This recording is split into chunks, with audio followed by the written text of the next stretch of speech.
కాలుష్యం వల్ల స్థానికంగా పరిశ్రమలకి యువతకు ఉద్యోగాలు ఇస్తారంటే యువతకు ఉద్యోగాలు ఇవ్వరు. కనీసం ఒక డిగ్రీ కాలేజ్ కూడా స్థాపించే దౌర్భాగ్యం కూడా మీరు చేయలేకపోయారు. ఇప్పటిదాకా ఒక డిగ్రీ కాలేజ్ కావాలి, కనీసం అది కూడా మీరు చేయలేకపోయారు. ఇంకేం మాట్లాడతారు ఉత్తరాంధ్ర యువత గురించి? ఉత్తరాంధ్ర మీకు అండగా ఎందుకు నిలబడాలి? ఈరోజు నేను ఏదైనా మాట్లాడుతుంటే ముఖ్యమంత్రి గారికి ఉత్తరాంధ్ర ప్రజానీకాన్ని రెచ్చగొడుతున్నానంటారు. ఎవరు రెచ్చగొడుతున్నాడు? మీరు దౌర్జన్యాలు చేస్తూ ఉంటే చూస్తూ కూర్చోవాలా?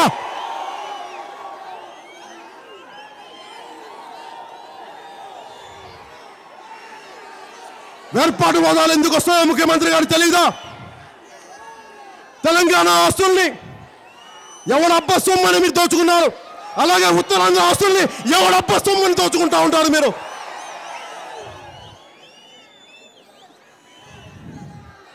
ఇది ఆవేదన, ఆక్రోశం, కోపం కాదు, నిస్సహాయత. ఇది భరించి, అన్యాయాన్ని భరించి భరించి చూసి చూసి విప్లవాలు ఎందుకు వస్తాయి? ఎమ్మెల్యేలు కూడా గుర్తుపెట్టుకోండి, మీ బిడ్డల్ని అదుపులో పెట్టుకోండి.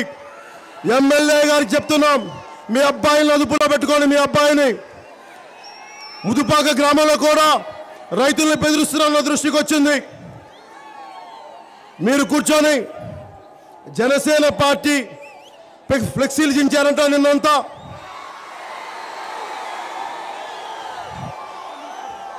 దించేశారా మొత్తం?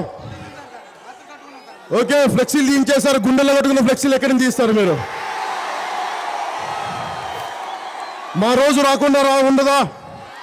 ఎమ్మెల్యేకి చెప్తున్నా నేను, మా రోజు రాకుండా ఉండదా? మేము చూపించాం, ఆ రోజున చూపిస్తాం. ఆ రోజున నేను గొడవలు రేపెట్టడానికి రాలేదు, కానీ మాకు రాజ్యాంగం ఇచ్చిన హక్కుల్ని కానీ మమ్మల్ని చేసుకోనివ్వకపోతే, మా సభలకు అడ్డం వస్తే, నేను ఇదే చెప్తున్నాను, మా సభలకి ప్రభుత్వం సహకారం ఇవ్వకపోతే నేను ముఖ్యమంత్రి గారి ఇంటికి వెళ్ళి ధర్నా చేస్తాను. అది మటుకు మర్చిపోకండి ముఖ్యమంత్రి గారు. నేను చాలా సర్దుకెళ్ళిపోయే వ్యక్తిని, చాలా శాంత స్వభావిని. అవసరమైతే ఆయుధం పట్టుకొని ముందుకు కూడా రాగల విషయం మర్చిపోకండి. ఏ ఒక్కరు కూడా నాకు ఆ భయాలు లేవు, ఆ భీతులు లేవు. ఎందుకంటే నేను వైజాగ్లో నాకు భిక్ష పెట్టిన ఊరు, నాకు వైజాగ్ యాక్టింగ్లో ఓనామాలు నేర్పించిన ఊరు నాది. అలాంటి ఉత్తరాంధ్ర ప్రాంతానికి నేను ఉత్తరాంధ్రని అండగా నిలబడటానికి వచ్చాను. వారిలాగా దోపిడీ చేస్తుంటే చూస్తూ నేను పక్కన వాళ్ళు దోపిడీ చేస్తామని చూస్తూ ఉన్నారు. నేను 2014లో చెప్పాను, ఈ రోజున అడుగుతున్నాను నేను, తెలుగుదేశం పార్టీకి, భారతీయ జనతా పార్టీకి ఓటేయమని.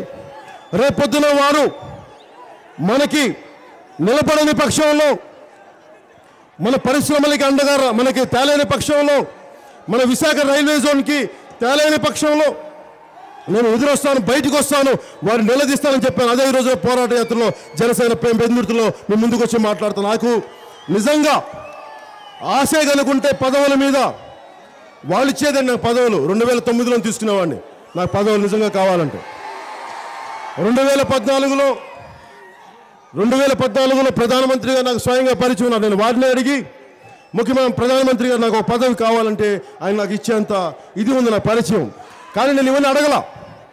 నేను ఎందుకు అడగలేదంటే నాకు సంక్షేమం, నా ఆలోచన కానీ ప్రజా సంక్షేమం తప్ప వ్యక్తిగత లాభం కానీ వ్యక్తిగత స్వార్థం కానీ నేను ఎప్పుడూ కోరుకోలేదు.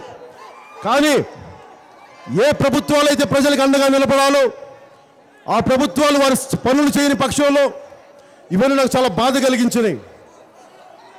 అగ్రిగోల్డ్ గురించి నేను ప్రత్యేకించి మాట్లాడతాను ఒక సందర్భంలో. మీకు దయచేసి ఇది ఉత్తరాంధ్రలో అగ్రిగోల్డ్ బాధితులు ఉన్నారు, వారందరి గురించి మాట్లాడతాం. ప్రభుత్వం మరిచిపోయింది. లంకెల పాలనలో రైల్వే అండర్ బ్రిడ్జి కావాలని ఏదైనా మాట్లాడితే ముఖ్యమంత్రి గారు అంటారు, నువ్వు స్పెషల్ కేటగిరీ స్టేటస్ గురించి మాట్లాడాలి. మీ చేతిలో ఉన్నాయి, మాట్లాడండి. ఒక లంకెల పాలనలో రైల్వే అండర్ బ్రిడ్జి కావాలంటే స్థానిక ఎంపీ. ఏంటండి వీడియో నచ్చిందా? అయితే ఓ లైక్ వేసుకోండి, లేదంటే ఓ కామెంట్ చేయండి. ఎప్పటికప్పుడు మా వీడియోస్ చూడాలంటే సబ్స్క్రైబ్ చేసుకోండి.